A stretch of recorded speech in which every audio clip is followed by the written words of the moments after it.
Hello guys, tara samahan nyo ako manguha tayo ng kamuting kahoy. Kamuting kahoy ibig sabihin sa Tagalog yan kamuting kahoy, pero sa Bisaya ang tawag dyan ay kamanteng. Sa ibang lugar naman sa Bisaya guys, sa Mindanao, ibang lugar sa Mindanao is kalibre. Sa ibang lugar naman is balanghoy.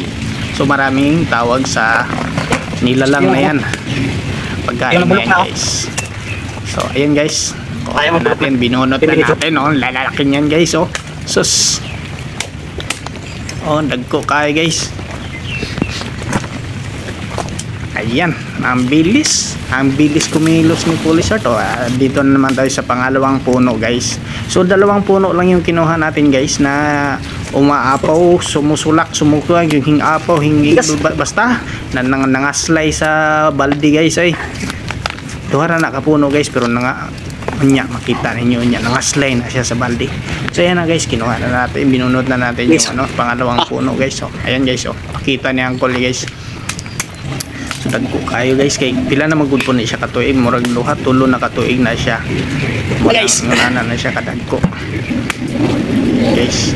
So, Bastilan Dolor. Guys, ang bilis natin nakarating dito ah.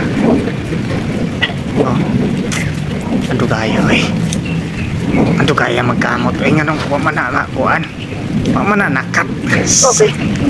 Wala na sunod eh. Wala yung signal yan. So meron mo tayong isang puno. Yung magkaedad lang naman yan sila. Maliit pero magkaedad lang yan sila. Tapos ito pa.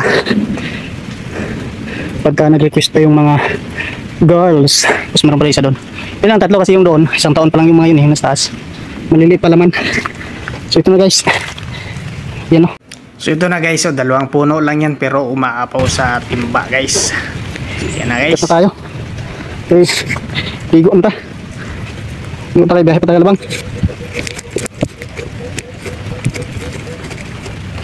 Nasaan ko kasi dumi. Bumagsak kanina.